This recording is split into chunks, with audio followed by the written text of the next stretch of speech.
полни 2 децении Љупчо Паневски ја чува и применува прастарата кинеска техника за рачна изработка на хартија.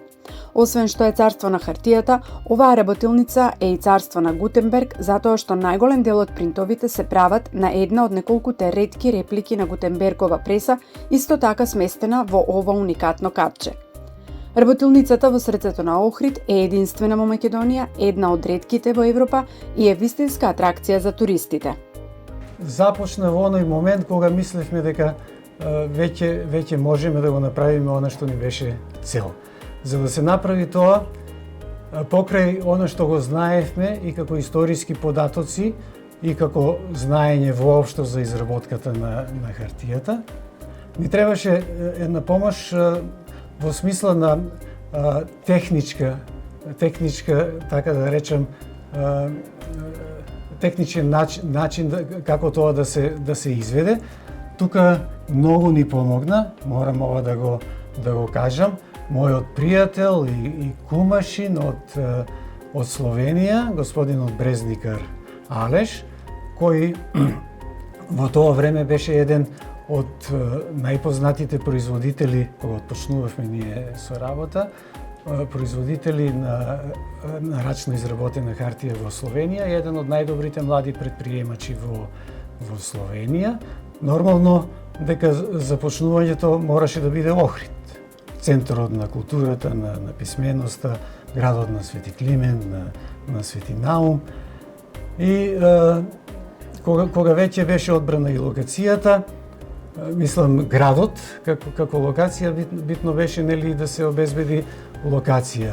Почнавме скромно на обезбедување нели на уредување на просторот.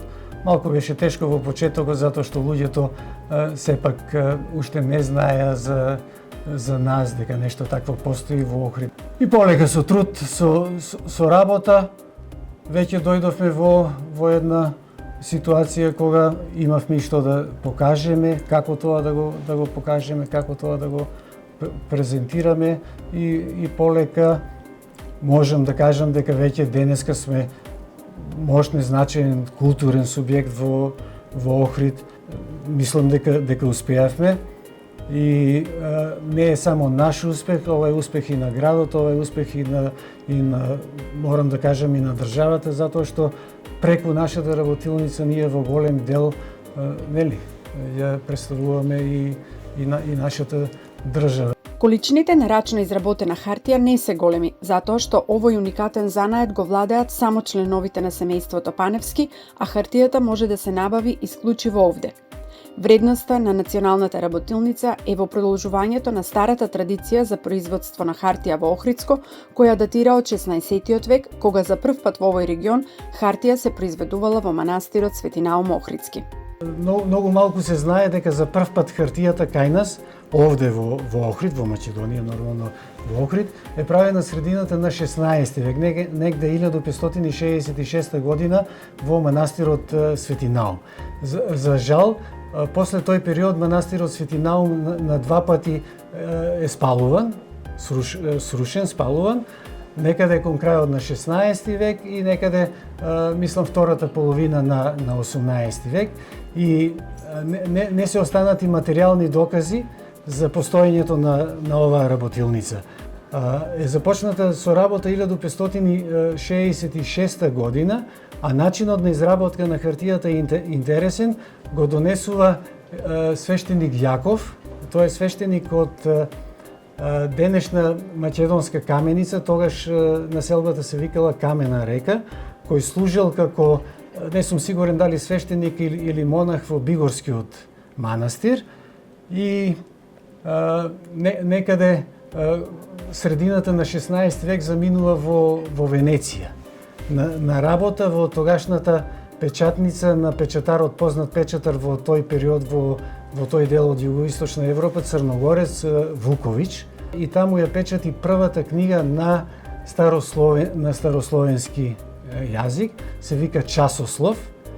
Од таа книга се останати само неколку примероци, од кој еден примерок е најден во во Охрид, овде 1920 година, еден е во Националната универзитетска библиотека во Скопје.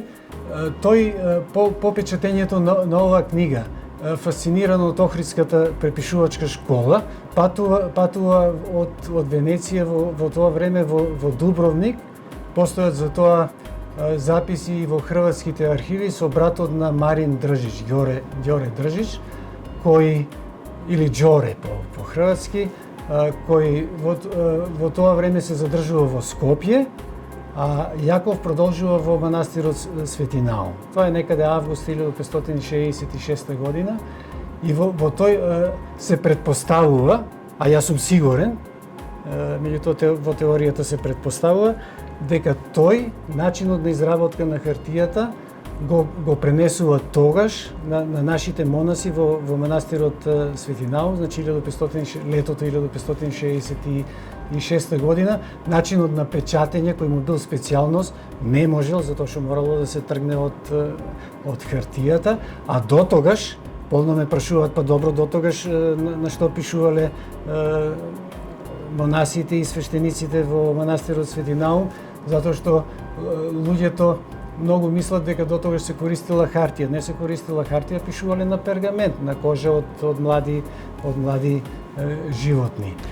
Ние се обидовме да направиме реконструкција токму на тоа што се случувало во манастирот Свети Наум.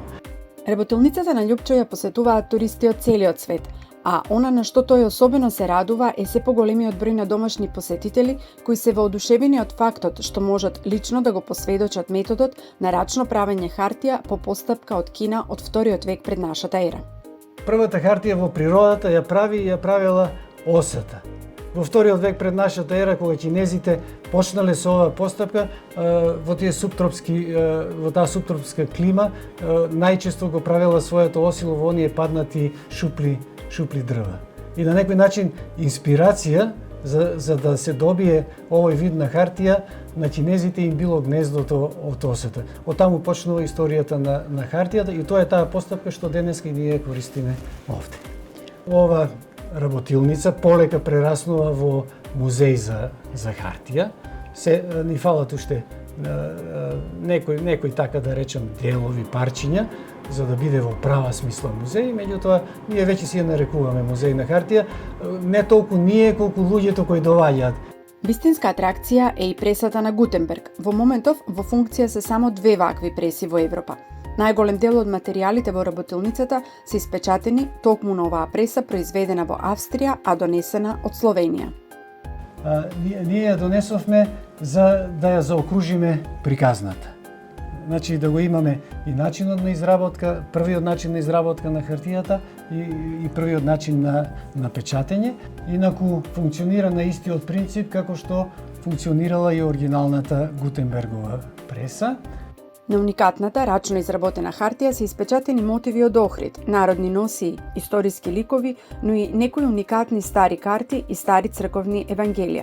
Голем интерес предизвикува и картата на која е представено патувањето и освојувањето на Александар Македонски.